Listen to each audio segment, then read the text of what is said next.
I always knew that no matter what I would do, I would find a way to give back to my community. And since my community is impoverished, since it is like mostly like people of color, you know, race relations played a role in that, poverty played a role in that. And so those were issues that were really important to me because they show up in my community.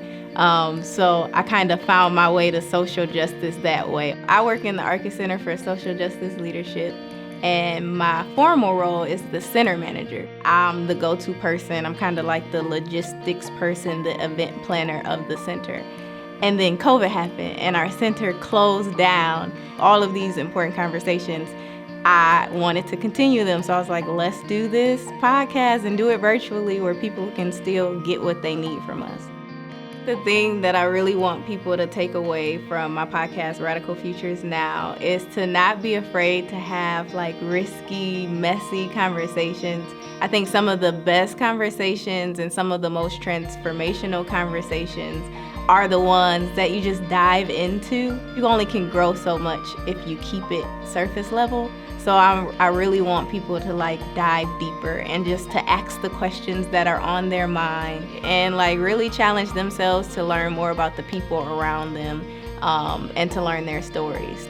The difference that I want to make in the world, me personally, is to show people that they can do something really big, even if they think it's out of reach and out of their like grasp as far as how to bring about impact on the world.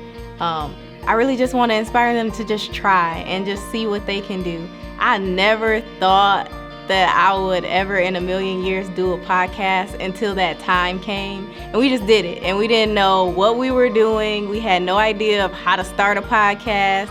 I'm not technologically savvy at all, so that was like a big learning curve.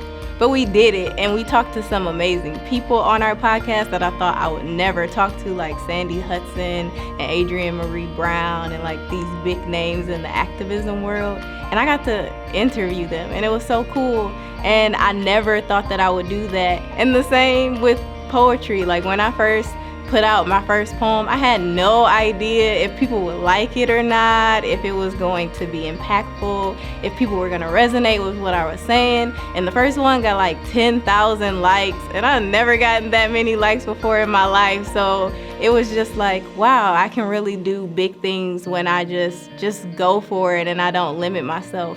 And I think that's what I want to show the youth of today, like to go for the big thing, go for the big dream, really just push yourself to try new things and see where it goes. Like you never know what can happen.